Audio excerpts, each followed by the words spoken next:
Una buena mañana te despiertas y, tras mucho tiempo con molestias y dolores, decides finalmente ir al doctor. Es una decisión que has postergado ya demasiado tiempo. En parte por la desidia, el típico no será nada, pero también porque dentro de ti hay un miedo oculto a que aquellos dolores que tú has ido normalizando sean el preludio de algo mucho más grave. Cuando finalmente el médico te examina y tras hacerte una serie de pruebas diagnósticas concluye que estás efectivamente muy enfermo y en que el grado de tu enfermedad es tal que muy probablemente fallezcas muy pronto, ¿a ti de qué te dan ganas? En mi personal caso, ya te digo, de morirme de la pena. Vamos, que me quedarían ganicas las justas de hacer lo más indispensable. Vamos, lo típico, despedirte de tus seres queridos y prepararte para cruzar al otro barrio. Una noticia como esa te simbra y te enfrenta a miedos ya atávicos para el ser humano. Muchos, de hecho, comienzan a morir en vida al saber que están condenados a morir, por muy absurdo que suene esto. Y es que el ser humano siempre se resistirá a la muerte. Somos, pese a todo, seres para la vida. Y la sola posibilidad de la muerte nos subleva y hace que miles y miles de mecanismos de supervivencia se disparen.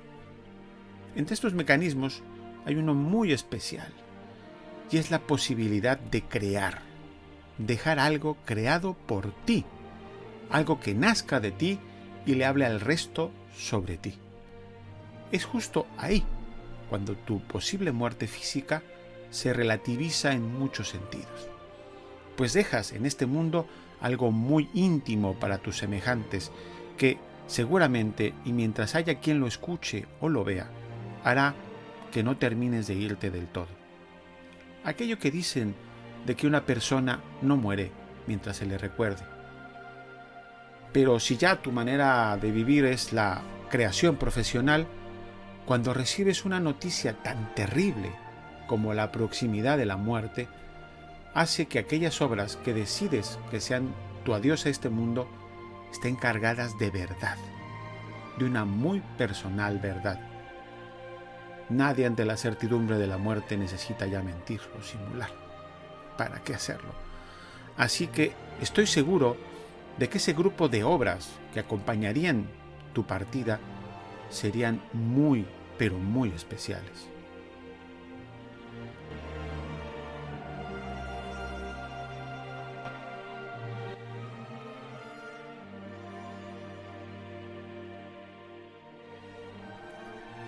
Hoy hablaremos sobre una obra creada precisamente cuando su autor recibió de su doctor la noticia de que muy probablemente moriría tras pasar unos pocos meses. Es una fantasía para piano a 4 manos que fue dedicada póstumamente a una alumna muy querida del compositor, por la que parece sintió un amor muy especial. Estrenada en una reunión privada por el mismo compositor, esta fantasía nos lleva al jardín secreto de uno de los más inspirados maestros del siglo XIX. Me refiero a la fantasía en fa menor de Franz Schubert. Soy Rubén Fausto Murillo y esto es Notas con Música.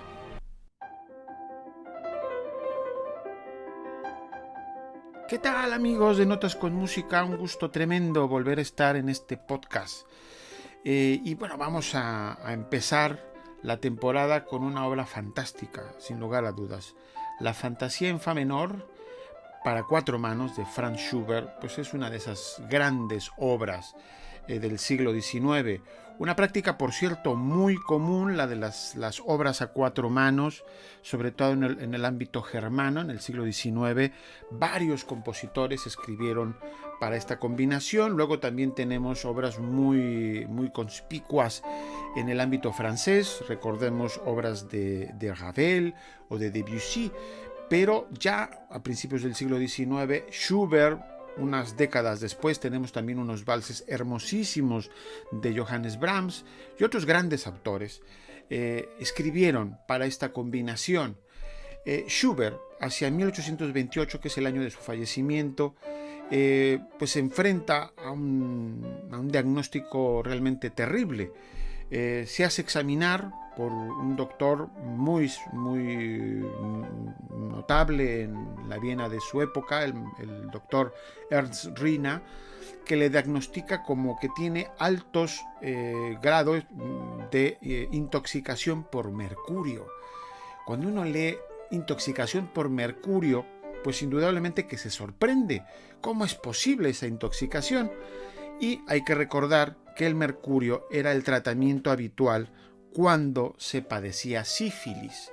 Y es muy posible que este diagnóstico del doctor Rina permitiera que se corriera una especie de bulo que no se ha logrado hasta la fecha certificar, de que muy probablemente el fallecimiento en noviembre de 1828 de Schubert fuera por sífilis. Es lo único que se tiene, este diagnóstico por intoxicación por mercurio, porque los síntomas, la sintomatología que existe debidamente consignada sobre el padecimiento de Schubert no termina de encajar con esto. Por ejemplo, entre los síntomas que padeció el maestro, pues tenemos dolores de cabeza muy intensos, fiebres muy altas, articulaciones muy hinchadas, vómitos continuos, pero por ejemplo, él no padeció otra serie de elementos que encajarían con los padecimientos, sobre todo de la fase terciaria, de la sífilis. Entonces, no se sabe muy bien si fue la maledicencia de la gente o qué fue exactamente lo que sucedió para que durante muchos años, y todavía bien entrado el siglo XX, se diera como cierto el que Schubert padecía sífilis. El parte médico que certificó su fallecimiento consigna que padeció o murió por fiebre tifoidea.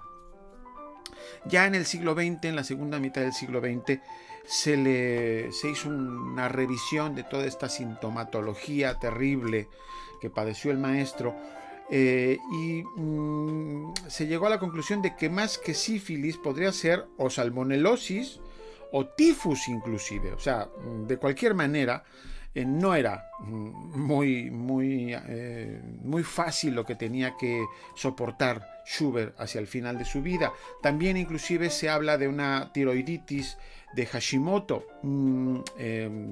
Doctores hay en la iglesia, dirían, para dilucidar sobre el tema. Lo cierto es que Schubert, al inicio de ese año terrible, se enfrenta con la posibilidad muy probable, muy cierta, de su fallecimiento. Y en enero de ese año, muy probablemente en los días en que consulta a su doctor, inicia la composición de esta fantasía, que es una obra deliciosa, una obra poética de la más alta cota. Hacia marzo, o sea, un par de meses después, es que en el manuscrito consigna la firma final del maestro, y ya para mayo de ese mismo año se estrena en una reunión privada, teniendo a Schubert al piano, pero claro, como es una obra para 4 manos, teniendo como cómplice, dijésemos, al maestro Franz Lacher. La pieza quedó ahí y al fallecer el maestro, la familia empieza a organizar la publicación de algún grupo de piezas que den fuste, que den contada muestra del arte de Franz Schubert.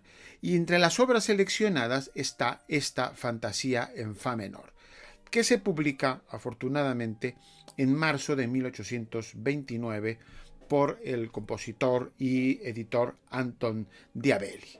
Y es en esta edición que aparece la dedicatoria que mencionábamos en la introducción. Una partitura que está dedicada, por eso lo mencionaba, de manera póstuma para una de las alumnas más queridas de Schubert, que es la señorita Caroline Esterházy. Pertenecía evidentemente a la familia de los Esterházy. De ahí dio pie a una serie de posibilidades de si habían tenido un romance, si era un amor imposible. Las fuentes más serias y más certeras al respecto hablan de una unión espiritual muy profunda, de una especie de amor cuasi platónico, y por la cual el maestro decide finalmente entregar la dedicatoria de esta partitura a esta alumna tan querida. Hablando en concreto sobre la pieza, es una fantasía que está dividida en 4 partes a manera de forma sonata, dijésemos. Es una obra que dura alrededor de unos 20 y tantos minutos, pero que podemos dividir claramente en los 4 movimientos de una sonata. Hay un allegro molto moderato, que es como inicia la pieza en la tonalidad de fa menor, con una hermosísima melodía en el piano primo. Esta parte dura alrededor de unos 4 o 5 minutos, ya la veréis en la grabación que acompaña a este podcast, y dará paso a un largo que seguramente podéis recordar que es el segundo movimiento de una sonata para piano.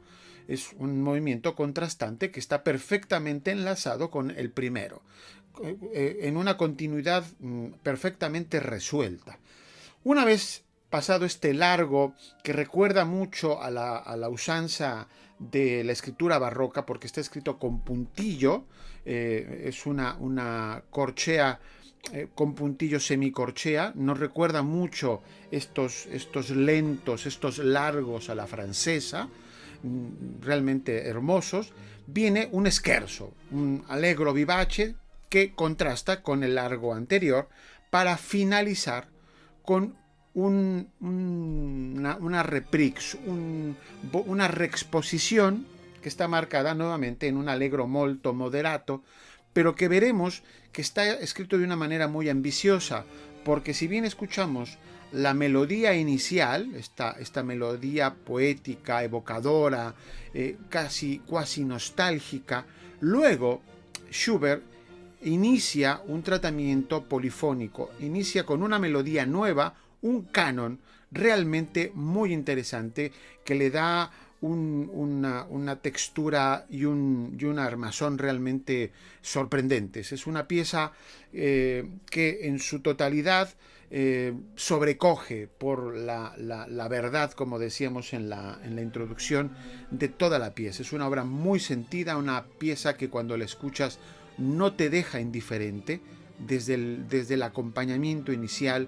Es realmente evocador, y luego escuchamos esa melodía simple, diáfana, que se va desplegando y que te va introduciendo en la mente, en el corazón de un hombre que sabía que estaba sentenciado a muerte. Es realmente interesante de ver, sobre todo porque si reparamos, Schubert murió con apenas 31 años, o sea, jovencísimo. Cierto que la esperanza de vida en el siglo XIX no excedía más allá de los 50, pero de cualquier manera, pues dijésemos que a Schubert le quedaron a deber 20 años. Las circunstancias en las que murió fueron también muy dolorosas, porque los síntomas que tuvo que padecer se fueron haciendo cada vez más extremos, al punto de que el doctor Rina recomendó que Schubert se mudara a vivir al apartamento de su hermano Ferdinand, que fue el que lo asistió en sus últimos momentos, porque corría realmente peligro de fallecer de mala manera, solo, sin poder ser atendido por alguien si tuviesen algún tipo de crisis. Finalmente esto sucedió el 19 de noviembre de ese terrible año, 1828, cuando apenas habían pasado realmente muy pocos meses del fallecimiento del gran héroe de Schubert. Beethoven había fallecido en marzo de 1827. El mismo Schubert había llevado una de las antorchas que habían acompañado el cortejo fúnebre del gran maestro, y pocos meses después se veía él en la misma circunstancia. Son estas cosas que dejan el alma verdaderamente sobrecogida. Y ahora, bueno, pues los invito a que disfruten de las grabaciones que coloco como una recomendación para que aprecien esta obra publicada de manera póstuma por Schubert y que pertenece ya a la última parte de su producción musical.